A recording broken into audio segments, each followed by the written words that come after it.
on PowerTalk AM 1460 and FM 101.1. Streaming worldwide on iHeartRadio. Jan Price talks to the movers and shakers in the film business. The Jan Price Show. You're listening to The Jan Price Show, and today my guests are co-directors Cary Murnion and Jonathan Milott, and we're talking about their brand new movie, Becky. And I just have to tell you, this movie had me sitting on the edge of my seat the whole time. It was so well done and so good, and I can't wait to talk to you about it. Just so our listeners have an idea about the plot line of Becky, would one of either Cary or Jonathan, you want to give us a little idea of what this movie is about? Sure. We like to we give an elevator pitch, which is, the shortest way to describe a movie, usually in one sentence. And ours is ultra-violent Home Alone with a 13-year-old girl protagonist. Perfect. Absolutely. Perfect. Short and sweet. Short and sweet, and you know what? You do not need to say more than that, because if you get into it, you're gonna, ruin the film. It's exactly that. And I just have to tell you, really, Lulu Wilson, who plays the lead character of Becky, what a find she is. Tell us a little bit about her, because she's the movie. I mean, although you've got the great Kevin James playing against type, and Joel McHale, who is also quite good in this film. But Lulu Wilson, I have to tell you, there were times I just literally, I couldn't watch the screen. I just had to cover my eyes on several occasions.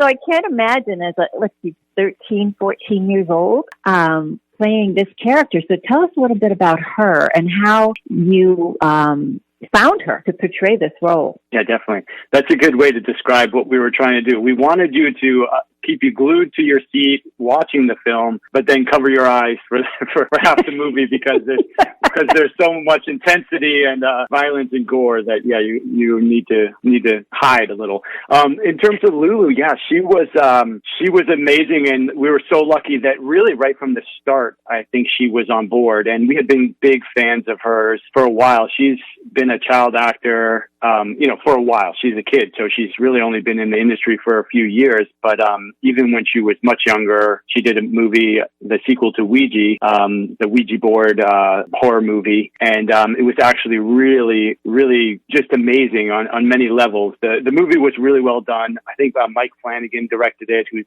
gone on to do movies like shows like The Haunting of Hill House, which Lulu was also in, and she was just terrifying at such a young age in that movie. So we started following her career, and she was in a few other films that was just really exciting to watch her progress as an actor. And then, she was in a HBO show called Sharp Objects.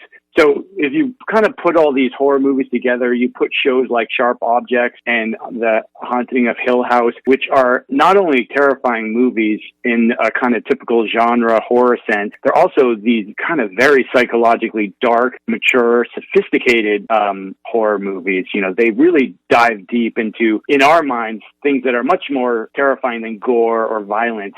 Their psychological violence and the repercussions of that violence. And she was starring in these at such a young age and kind of understanding them and bringing this level of maturity that is well beyond my years, and I'm much older than her.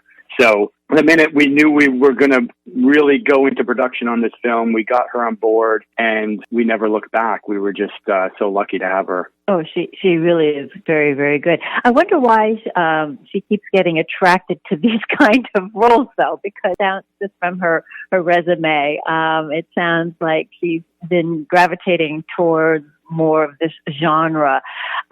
Jonathan, why do you think she's attracted to these kinds of roles and does them so well? Yeah, you know what? A story that we love to tell is that we just hanging out, talking to her, we're asking questions like, what's your favorite movie that you've seen lately? Or, what is one of your favorite movies? And this was, when we were starting production last summer, and she says, Midsommar, if that's the correct pronunciation of the Ari Aster film, which is, just terribly violent, terribly horrific in many ways. And, this is a 13-year-old girl who has just seen this very hard rated R movie, and she just loved it, and she loves all aspects of it, and not afraid and not in any way turned off. So I think that just goes to show you that she's a little rebel for real. And I think it comes from, like, kids her age are usually probably offered like cute kids roles, like, be cute and do this and that. And I think,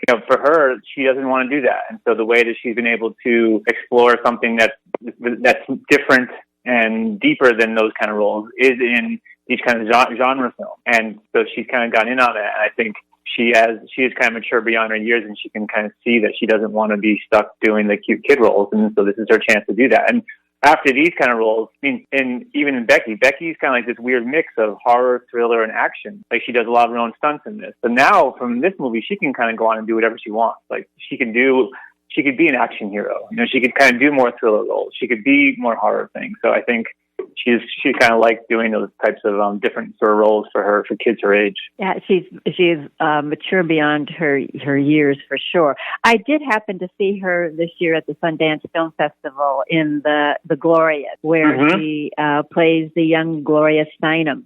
And she plays it opposite Alicia Vikander, who I adore, and Julianne Moore. I love both of them.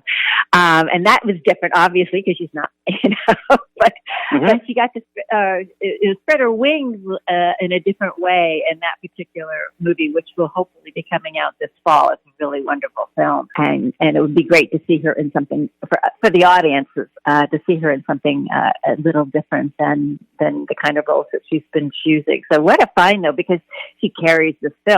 And then you bring in the wonderful, who knew, Kevin James playing way against type, and he is excellent in this movie. Tell us a little bit how you attracted him to the film, and what made you decide to have him play this very evil character.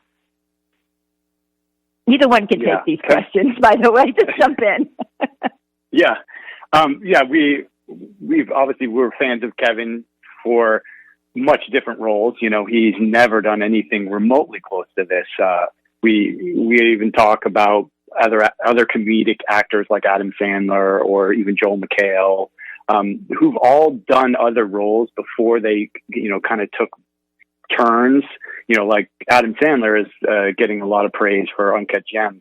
But he had done Punch Drunk Love, and he had done other movies that were, not so, just not so just straight comedic. So with Kevin, it was like a real kind of leap and a different thing for him. But it was a roundabout way with him because we had cast Simon Pegg, and we were talking to Simon Pegg, and we're in full pre-production with him. And then he had a scheduling conflict, and he just had to leave at a real short notice. And we had been talking to Kevin James about playing the role of the father. So when Simon had to take off, Kevin said, hey, I've been reading the script, and I really think it might be cool if I played that role. And because we were already looking at kind of playing against type for that character, obviously Simon Pegg is not for playing bad guys either. We really wanted to subvert the idea of who we were casting there. So the minute he brought that up, we were very excited, and it just kind of steamrolled from there. Well, the more we talked to him, the more on board with how we saw that character being developed, and the tone of the character, and not going really far overboard. He has these really insane, hateful Nazi ideologies, but in a way he doesn't spout them too dramatically. He just kind of he says it in the typical cult fashion, a cult leader who is kind of charismatic and tries to win over people with his maybe more calm approach to delivering his ideas. But once you start hearing the content of the ideas and how twisted they are, it really just gets more and more scary, because he is delivering them in a way that maybe your drinking buddy or a neighbor might. Yes. Definitely. Your whole cast is really good. The supporting characters, of course, Joel McHale is always, I just love him anyhow, but he plays the father in this particular film. And he's not, I hate to say it, he's not screened that much, but he brings that warmth and caring to the character for sure. But the whole supporting cast is excellent. How do you two co-direct? Who directs what and when and how? I'm always curious about how two directors directing the same film, how they work. How do you two work? And again, you can both jump in and give me both your perspectives on how you like to work together. We've been together for a really long time, so we've evolved our process along the way. The beginning started with us animating together, and animation co-directing is very common. Much more common than co-directors with live action. But we got our start working together in animation and doing things like storyboarding and pre-planning to the extreme, because you have to do that with animation. But then we started getting more and more involved with live action. And so that co-directing aspect kind of was always the way we work. So we kept doing that. But as we've gotten on, this is our third feature film now, we've evolved it to the point where we've realized it's easier on set to have a point person, someone that everybody can turn to, which is traditionally one director, and ask questions and listen to, from the cast to keys in the crew, like the cinematographer, the fashion designer, or the production design. There's a lot of the need for quick answers on set. And we found that sometimes when we were both on set as the point person, you could get conflicting answers, because sometimes you just have to make a spur of the moment decision. But so what we've done is we've evolved it to the point where one of us is the lead on set that day, or per project. And, that person will be kind of in the thick of the production, with right next to the actors, with the cinematographer, and right there to really, feel out the scene and give notes back. Where the other person is sitting back at the monitor in Video Village. And we both wear a ComTech in one ear, which allows us to communicate back and forth. And we've just kind of got to the point where to us, it's second nature, and it feels great because you have someone you trust who knows all the pre-planning, all the storyboards, all the ideas and thoughts that go into the scene, themes, and they can sit back, look at the big monitor, make sure the cinematography is exactly the way we want it. There's nothing wrong in the scene, and just kind of sit back and observe and give the person that's, in the thick of it, some guidance and some help. And, we're always, checking quickly, was that good? Should we move on? Things like that. So it turns out for us, it's like, it alleviates us having to run back and forth from the monitor to set, or just all kinds of things that in our minds is just the best way to work. And we're kind of lucky, whereas the single director is just alone and has to do everything by themselves. So you've developed a really good shorthand with each other too, I'm sure. Oh yeah, definitely. So do you have, do each of you feel like you have different strengths when you're directing? Like, like certain things that one of you likes to do more than the other, or you're stronger in the way you direct certain kinds of scenes over the other? No. What do you think, Cary? Do we have different strengths? I know we both like doing everything, so we like collaborating on every aspect of it. It's not like the traditional thing where it's like one person's more techie and one person's more into the performances. It's not, or even I know we've heard like the Coen brothers, like one's more the writer and one's more the director. It's not like that because we both went to art school. We both took the same classes together, so we both kind of have the same education. We also have kind of like just similar, backgrounds and families and things. So it's, we kind of come up in the same way. So I think we both have a lot of the same influences on things. And so, it's more that it's less about like, you do this and you do that, and more like the both of us supporting each other, and also being able to critique each other and kind of keep each other, kind of keep on, pushing it forward and making things better. rather than like dividing it that way. I think that's one of the greatest things about a relationship like this is it's kind of rare in this day and age where you can really be honest. And, to the point where we yell at each other and, sometimes really disagree. But in the end, it's the idea that we know that we're both striving for the best it can be. So if we're disagreeing with each other, it's just in service of making a great project or film or whatever we're working on together. And I think nowadays it seems like you're either left or right, you're blue or red. It's like there's no middle ground, and there's no world where you have a good discourse, or you can disagree, but then come out the other end kind of with a better kind of compromise is like not the best word, but just in a better place, I think. Excellent. What a wonderful way to work. If you're just tuning in, my guests today are co-directors, Cary Murnion and Jonathan Milott, and we're talking about their brand new movie, Becky, which is a wonderful thriller. And it stars Kevin James and Lulu Wilson.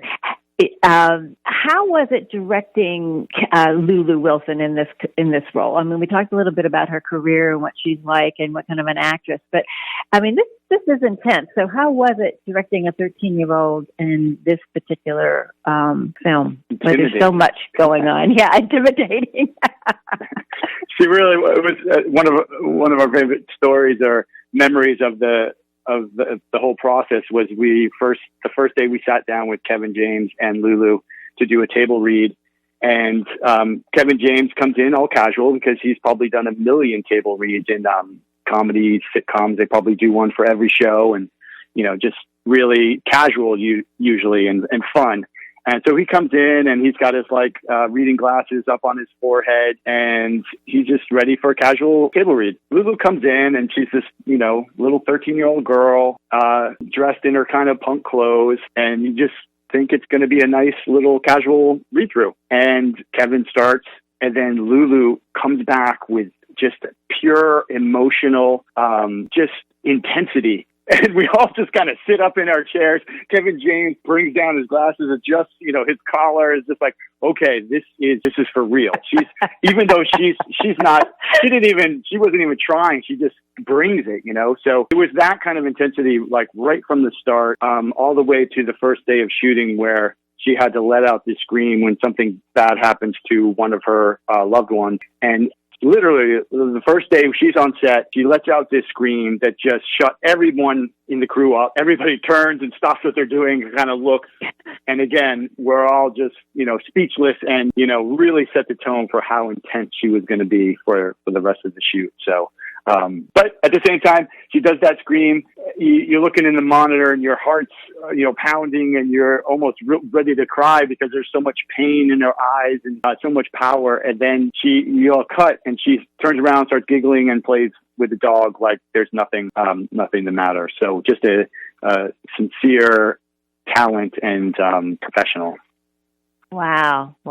That's an amazing story about her, truly, that she has such professionalism at such a young age and that she's able to step away from that character. I mean, so many actors, as we know, that, who stay in character throughout the whole filming of a movie, and don't break character, don't even like to break character when they're off the set.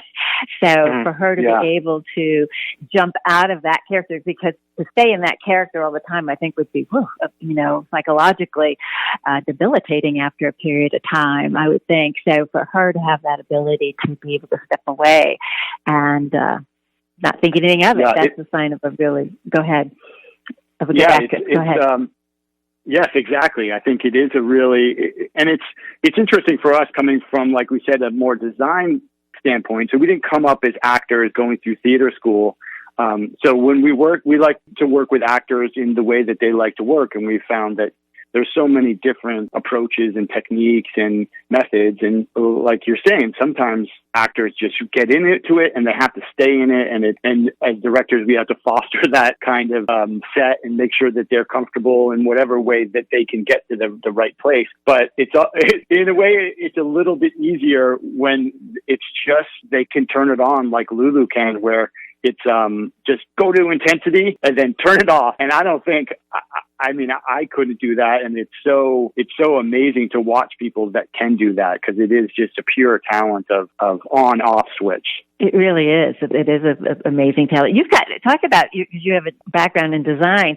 The cinematographer, Greta Zazula, is that how you say her name? Yes. And because she did some amazing things in this film, do you want to talk a little bit about some of the things that you did in order to catch, the perfect, scene? Oh my God, she is amazing. She would do anything. So kind of like the actors, sometimes we had to pull them back a bit, where they were just ready to do any stunt and just go all in. And we were lucky to have that kind of commitment across the board. But with Greta, at least when she did the crazy things, we had a stunt team and a safety team that was always on standby to make sure she was, for instance, cable. We used a cable attached to a harness to let her go off the side of a cliff to get a certain shot. She was strapped to the side of an ATV. She was, on top of vehicles and on zip lines and right in there with the dogs. And she operated, for the most part, a lot, where sometimes the cinematographer will sit back at the monitor and kind of look at the whole scene and really focus on the lighting and let the camera operator do some of the camera work. But she did both. Obviously, the lighting is just really amazing, but she also was operating, and she got in there and just really manhandled the camera. But one of the things with her that we love with cinematographers that bring a lot to the table is that we had a very clear direction and we had a lot of ideas, and pretty much across the board, she would just make that so much better and take it to the next level. And it's just amazing to work with a cinematographer that's willing to do what is needed to do that, to bring it to the next level. Oh, she really did too. And the proof's in the pudding, because it does stand out. It does. It just keeps you on the edge of your seat, and that comes from that kind of commitment that she put into it. Also, the music. We've got to talk about your composer. It's Nima, and you're going to have to tell me how to pronounce her last name. Bakara? It's actually Nima's a guy, but I would need him to say it too. Sorry. Yeah, but he really saved the day. We like to say about him that we would give him the most ludicrous, contrasting words. And this is usually how you describe a tone. Words like fun, but horrific. And we're like, okay, now make this scene fun and horrific at the same time. And if somebody said those words to me, I would probably just say, get out of here, shut up. But he would be like, oh, that's perfect, great. And he would come back with something that was fun and horrific at the same time.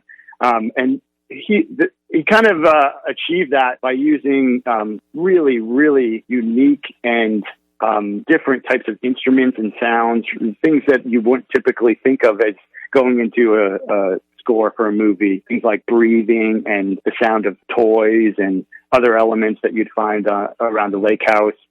But he really was able to make it so this movie could really find that pace and that tone that we wanted to, which was so difficult, especially because there is these contrasting kind of tonal words that we're using to describe it. But yeah, I think in the end, we had all the elements together in the edit, and we just needed that punctuation of the score, and he came in and really saved the day. He really did.